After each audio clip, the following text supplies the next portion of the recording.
नमस्कार। आज मेरा कालांश जो ये घंटी है, अब पहले मैं पढ़ाया था आप लोगों को उच्चारण स्थान के बाद वर्ण विचार के बाद आज मैं पढ़ाने चल रहा हूं संधि। संधि किसे कहते हैं? दो वर्णों के परस्पर मेल से जो विकार उत्पन्न होता है या जो परिवर्तन होता है उसे संधि कहते हैं। संधि के तीन भेद होते हैं: स्वर संधि, व्यंजन संधि, विसर्ग संधि। अब स्वर संधि किसे कहते हैं? स्वर का स्वर के साथ मेल होने से जो परिवर्तन होता है हम उसे स्वर संधि कहते हैं। जैसे हिम प्लस आलय हिमालय, गंगा प्लस उदकम गंगोदकम, विद्या प्लस अर्थी विद्यार्थी। व्यंजन संधि किसे कहते हैं? व्यंजन का स्वर अथवा व्यंजन के साथ मेल होने से जो परिवर्तन होता है उसे व्यंजन संधि कहते हैं। जैसे जगत प्लस ईशः, जगत धन ईशः जगदीशः, वाक प्लस दानम वागदानम इत्यादि। फिर इसके बाद प्रश्न उठता है कि भाई विसर्ग संधि किसे कहते हैं? विसर्ग संधि किसे कहते हैं? विसर्ग का स्वर अथवा व्यंजन के साथ मेल होने से जो परिवर्तन होता है हम उसे विसर्ग संधि कहते हैं। आप यहाँ पर स्वर संधि के बारे में पहले पढ़ाने चल रहे हैं।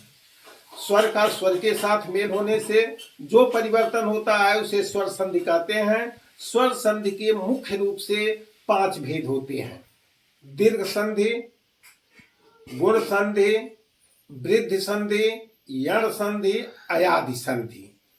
अब यह कक्षा 6, 7, 8, 9 के विद्यार्थियों के लिए बहुत ही इंपॉर्टेंट है, महत्वपूर्ण है। स्वर संधि के 5 भेद होते हैं, मुख्य रूप से 5 भेद होते हैं। और 5 भेद में पहला है दीर्घ संधि। दीर्घ संधि का सूत्र है अकः सवर्णे दीर्घः। अकः सवर्णे दीर्घः का अर्थ होता है ह्रस्व या दीर्घ। अ ई उ री के बाद समान ह्रस्व या दीर्घ स्वर आने पर दीर्घ आदेश हो जाता है। जैसे अ प्लस अ प्लस आ प्लस आ, छोटी प्लस छोटी तो बड़ी ई हो जाता है, उ प्लस उ बड़ा उ हो जाता है, री प्लस री बड़ी री हो जाता है। अब उदाहरण के लिए जैसे कार्य प्लस अर्थी कार्यार्थी, अ मिलकर के आ हुआ है। सत्य प्लस अर्थ है सत्यार्थ। हिम प्लस आलय है हिमालय है। अ और आ मिलकर के आ हो गया है हिम प्लस आलय हिमालय। विद्या प्लस अर्थी विद्यार्थी। दया प्लस आनंद दयानंद है। अब गिरि प्लस ईशा, गिरि छोटी ई और बड़ी ई मिलकर के गिरीशा हुआ। गिरि प्लस ईशा गिरीशा। रजनी प्लस ईशा रजनीशा। रजनी प्लस ईशा रजनीशा। बड़ी ई बड़ी मिलकर के बड़ी ई हो गया है। फिर इसके बाद अब ऊ का देख रहे हैं। ऊ का उदाहरण जो है, अब ऊ का देखेंगे फिर री का देखेंगे। ऊ के उदाहरण में जैसे होता है सुधन उक्ति सुक्ति, सु प्लस उक्ति है सुक्ति। सुक्ति माने अच्छी कहावत। भानु प्लस उदय है भानुदय है। भानु प्लस उदय है भानुदय है। फिर मातृ प्लस ऋणम, बड़ी री हो गया छोटी री बड़ी री हो गया, मातृ प्लस ऋणम मातृणम। पितृ प्लस ऋणम पितृणम। इस प्रकार से दीर्घ संधि यहीं पर समाप्त होती है। और इसे मैं संक्षेप में बता रहा हूं, विस्तार से तो बहुत काफी उदाहरण है। और इसके बाद गुण संधि। गुण संधि किसे कहते हैं? अब आद गुणा, इसका सूत्र है आद गुणा। अ या आ के बाद ई आए तो ए हो जाता है। अ या आ के बाद उ आए तो ओ हो जाता है। जैसे नर प्लस ईशः नरेशः, गण प्लस ईशः गणेशः, उमा प्लस ईशः उमेशः, सुर प्लस ईशः सुरेशः। आई मिलकर के ए हुआ है। फिर गंगा प्लस उदकम गंगोदकम, च प्लस उक्तम चोक्तम, च प्लस उक्तम, च माने और उक्तम माने कहा गया, च प्लस उक्तम चोक्तम।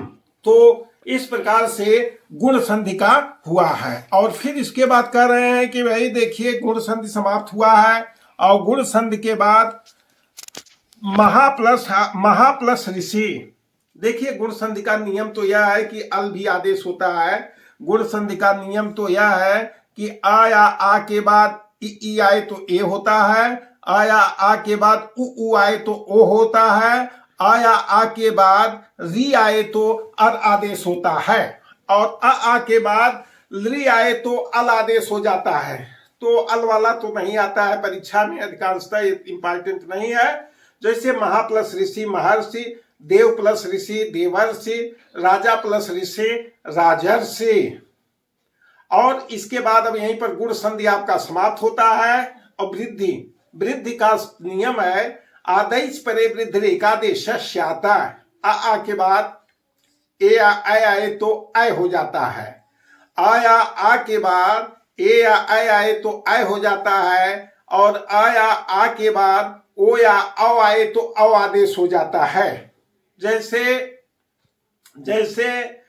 च प्लस एव चैव, देव प्लस ऐश्वर्यम देवैश्वर्यम, महा प्लस ऐश्वर्यम महेश्वर्यम, महा प्लस ऐश्वर्यम महेश्वर्यम, वन प्लस औषधि वनौषधि, तौ प्लस औदार्यम तवौदार्यम, तौ प्लस औदार्यम तवौदार्यम। तो इस प्रकार से वृद्धि संधि यहीं पर समाप्त होती है। यण संधि बेटा, अब देखिए यण संधि बताने चल रहे हैं। चौथी संधि है आपकी इको यरच, इकह स्थाने यण स्यादच। सूत्र सब हैं, लेकिन छोटे बच्चों को पढ़ाने के लिए हिंदी में बताने पर ही आसान रहता है। ई उ तथा री के बाद कोई असमान स्वर, ह्रस्व या दीर्घ ई उ री के बाद कोई समान स्वर आने पर उनके स्थान पर ई को या उ को वा, री को रा, ली को ला आदेश होता है।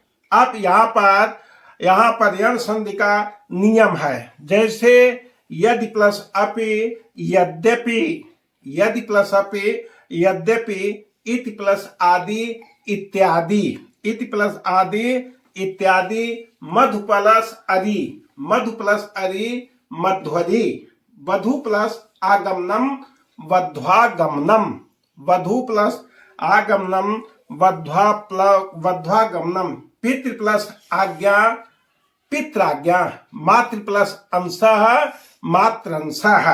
अब इसमें देखिए ई उ री ह्रस्व या दीर्घ ई उ री के बाद कोई असमान स्वर, असमान माने जो समान ना हो, असमान स्वर आए तो उनके स्थान पर क्रमशः ई को या उ को वा, री को रा तथा ली को ला आदेश होता है।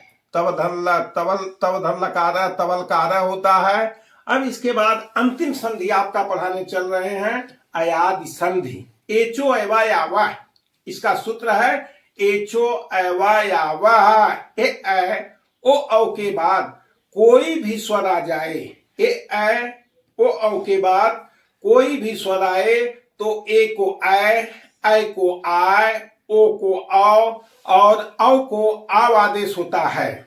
जैसे चे प्लस अनम चैनम, ने प्लस ऐनम नैनम, नय प्लस अकह नायकः, गय प्लस अकह गायकः गायकः, पौ प्लस अकह पावकः, औ को आव आदेश हो गया है। पो प्लस अनः पवनः, ओ प्लस अ हुआ तो अवादेश हुआ पवना, ओ को अवादेश हुआ है पवना है। गायिका, गय प्लस इका गायिका, नायिका, नय प्लस इका नायिका, भवती, भवती का संधि विच्छेद भो प्लस अति होता है, भवती होता है। शे प्लस अनम शयनम, से प्लस अनम शयनम। इस प्रकार से आपका संधि जो है यहीं पर समाप्त होता है। 6, 7, 8 तथा 9 के सीबीएसई के बच्चों के लिए, यूपी गवर्नमेंट के बच्चे हो, सबके लिए बहुत ही फ्रूटफुल है।